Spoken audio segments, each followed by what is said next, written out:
Hello guys. तो आज अपन इस वीडियो में बहुत अच्छी बात करने वाले हैं, बहुत अच्छी चीज़ें मैं बताने वाला हूँ रिगार्डिंग एडमिशन प्रोसेस कि क्या क्राइटेरिया होता है, क्या अपन को बताने चाहिए बच्चों को, स्टूडेंट को, सारी चीज़ें। तो आज अपन बहुत अच्छे से एक्सप्लेन करने वाला हूँ मैं admission process, scholarship process and visa process और इटली जाने के बाद आपको क्या करना है। तो आज अपन रिकॉर्ड करेंगे 4 वीडियो जो कि अलग अलग पार्ट्स में आने वाली है। तो सबसे पहले जो अपन वीडियो बनाने वाले हैं एडमिशन प्रोसेस में। तो अगर किसी भी बच्चे को एडमिशन रिक्वायरमेंट है इटली की यूनिवर्सिटीज में, तो सबसे पहले जो परसेंटेज क्राइटेरिया आता है यहाँ पे, जिनके मिनिमम 60% होना कंपलसरी है।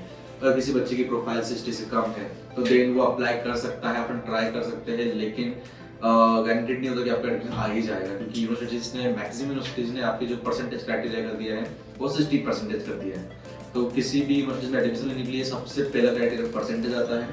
सेकेंड चीज कि आप किस कोर्स के लिए जाना चाहते हो। एग्जाम्पल, कोई मैकेनिकल इंजीनियरिंग में मास्टर्स करना चाहता है तो उसका बैचलर्स मैकेनिकल से ही होना चाहिए। सेम फील्ड वालों को सेम कोर्स ही मिलेंगे। अगर कोई अपना कोर्स स्विच करना चाहता है मास्टर्स के लिए तो वो थोड़ा सा डिफिकल्ट होता है आज की डेट में, क्योंकि जो यूनिवर्सिटीज है वहाँ पे उन्हें एक चीज कंपलसरी कर दी है कि जो आपका बैकग्राउंड है वही आपको आगे मास्टर्स में या बैचलर्स में मिलेगा।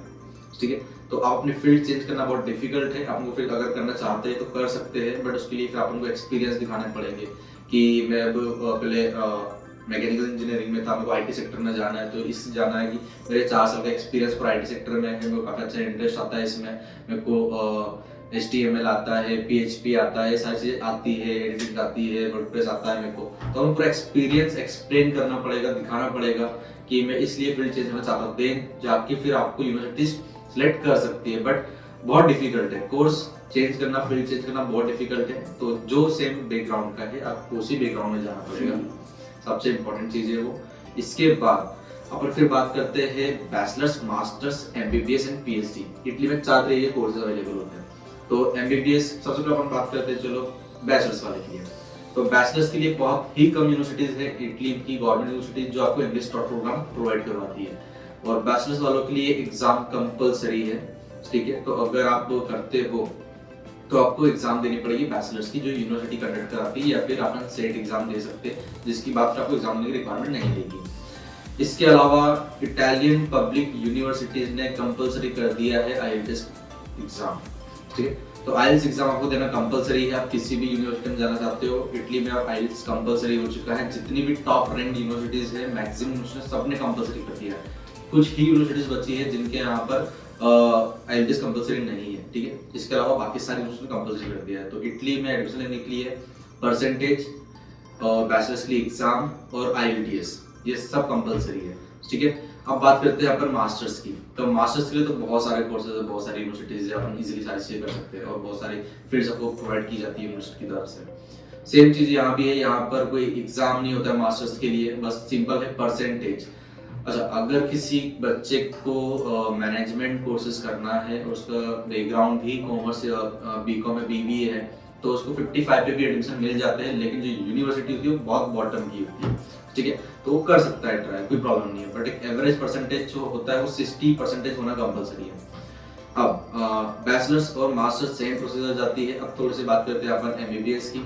तो MBBS की वहाँ पर करीबन 12 से 14 यूनिवर्सिटीज है जो आपको medical and medicine and surgery course provide करवाती है। 6 साल का कोर्स होता है वो। इसके अलावा यहाँ पर आपको ऑफर लेटर पहले ही आ जाएगा।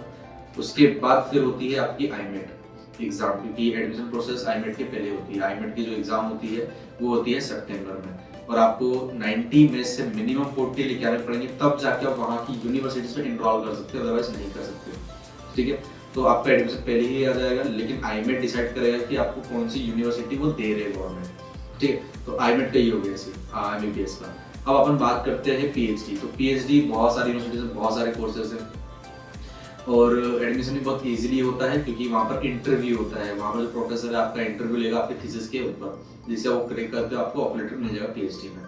ठीक है, तो सिंपल सा इंपॉर्टेंट चीज़ ये है एडमिशन लेने के लिए कि आपको सबसे पहले 60% रखना ही है अपने।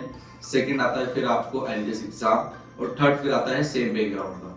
ठीक है, तो आपको इन सब पर ध्यान रखना है। बाकी फिर हम लोग बैठे ही, हम लोग जो आपको एक्स्ट्रा चीज़ लगता है SOP, ये सारी चीज़ें, कवर दिखाना, एक्सपीरियंस दिखाना, वो सब चीज़ें फिर हम कर सकते हैं यहाँ पर। ठीक है, तो इन सब चीज़ों का बहुत ध्यान रखना और मिलते हैं अपन सेकंड वीडियो में जो कि अपनी होगी स्कॉलरशिप प्रोसेस।